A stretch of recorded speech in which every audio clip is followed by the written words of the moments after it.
Hello friends, मैं दीप्ति। मेरे channel में आप सबका एक बार फिर से बहुत बहुत स्वागत है। उम्मीद करती हूँ कि आप सब बहुत अच्छे से होंगे। फ्रेंड्स, ये आज मैंने कुछ ना सीजनल प्लांट्स की शॉपिंग की है। तो ये इस तरह से मैंने रख दी हैं। आपको लग रहा होगा कि अब तो सीज़न जाने वाला है सीजनल प्लांट्स का, फ्लावर का, तो मैंने इस टाइम पर क्यों ये शॉपिंग की है। दरअसल मेरा बहुत महीनों से प्रॉपर मैं घर में नहीं रह पा रही थी, मेरा बाहर आना जाना चल रहा था, तो इसलिए मैंने ये प्लांट्स नहीं लिए थे। और अब जबकि मैं अभी घर पर रह रही हूँ, इसलिए मैंने ये प्लांट्स लिए हैं और इनको अब रीपॉटिंग करूँगी। और उम्मीद करती हूँ कि मार्च अप्रैल तक तो इसमें अभी फ्लावरिंग होगी, क्योंकि हमारे यहाँ का मौसम अभी भी काफ़ी ठंडा चल रहा है। तो ये तो हो गई सीजनल फ्लावरिंग प्लांट्स की शॉपिंग। लेकिन इसके अलावा मेरे पास बहुत सारे परमानेंट फ्लावरिंग प्लांट्स भी है, जिसमें भी अभी बहुत अच्छे से फ्लावरिंग हो रही है। और उनमें से ये एक है, देखिए, पॉन्सेटिया। इसमें बहुत अच्छी अभी फ्लावरिंग फ्लावरिंग ही बोलना चाहिए, एक्चुअली ये होती तो इसकी पत्तियां ही हैं, लेकिन हम इसको फ्लावर के रूप में ही देखते हैं, क्योंकि हमारे यहाँ केवल विंटर में ही ये अपना कलर बदल कर इस तरह से सुर्ख लाल कलर में बदल जाता है।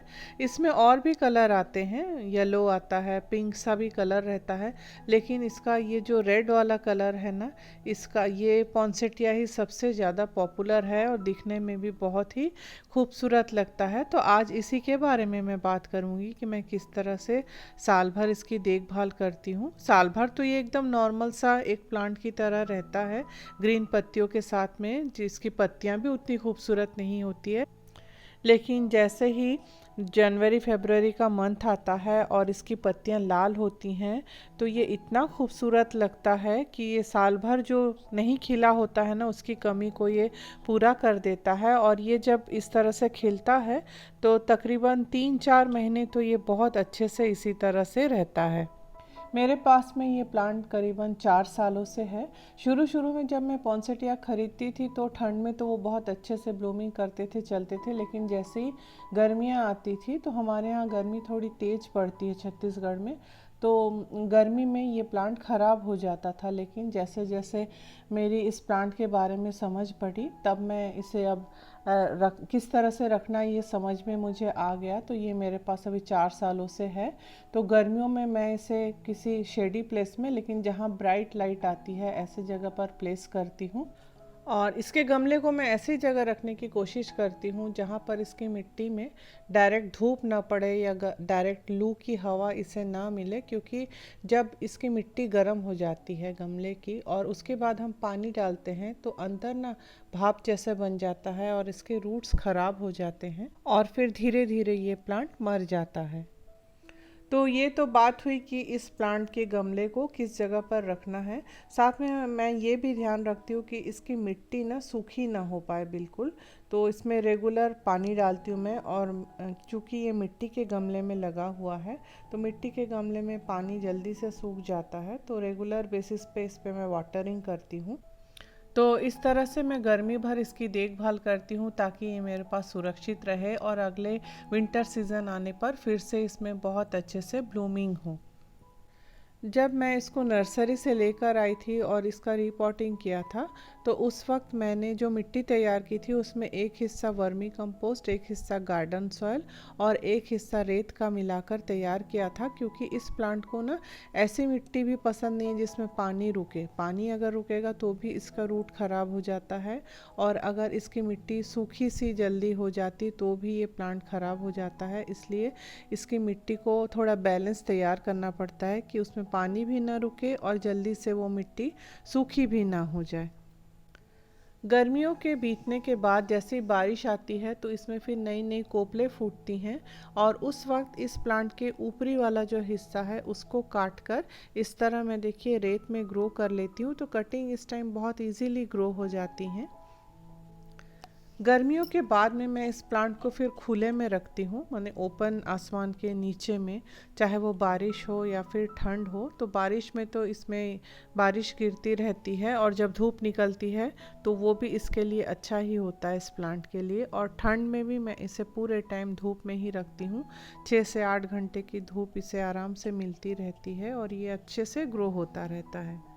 सितंबर मंथ के आते आते ये जो कटिंग है वो अच्छे से ग्रो हो जाते हैं, इनमें अच्छे से रूटिंग भी हो जाती है। तब मैं इन कटिंग्स को निकाल कर रीपॉट कर लेती हूँ।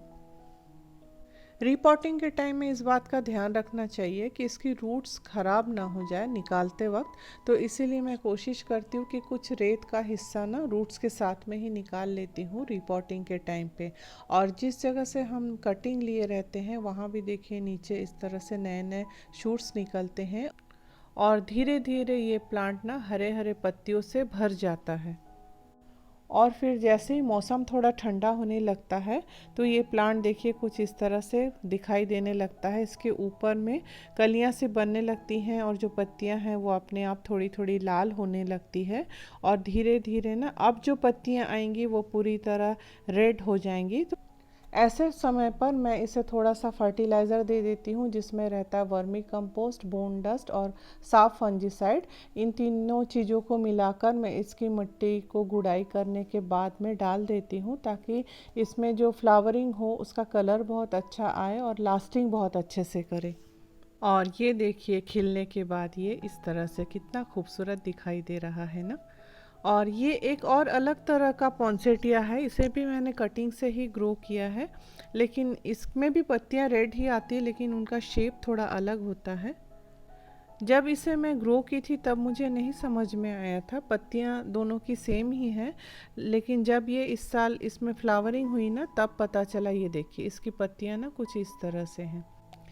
इसका जो रेड कलर है वो भी थोड़ा अलग है, पत्तियों का शेप भी थोड़ा अलग है, साइज़ में भी ये दूसरे पॉन्सेटिया से थोड़ी छोटे साइज़ की आती है। और इसके जो पत्तियां हैं इसके किनारे में आप देखेंगे एक वाइट कलर की आउटलाइन से दिखाई देती है। ये इसकी पत्तियों को और भी ज़्यादा खूबसूरत बनाती हैं। पेस्ट अटैक से बचाने के लिए मैं जब भी अपने गार्डन के दूसरे प्लांट्स में दवा का छिड़काव करती हूँ तब मैं इसमें भी उसी दवा को छिड़कती हूँ, जिसकी वजह से कभी भी मेरे इस प्लांट में किसी भी पेस्ट का अटैक नहीं हुआ है। तो फ्रेंड्स इस तरह से मैं अपने पॉन्सेटिया प्लांट्स की साल भर देखभाल करती हूँ और पेशेंस के साथ में इंतज़ार करती हूँ कि कब विंटर आए और इसके खूबसूरत लाल फ्लावर मेरे गार्डन को कलरफुल बनाए। तो आज के वीडियो में बस इतना ही। मिलती हूँ अगले वीडियो में अगले टॉपिक के साथ में। तब तक के लिए आपसे विदा लेती हूँ। Bye bye, take care and happy gardening.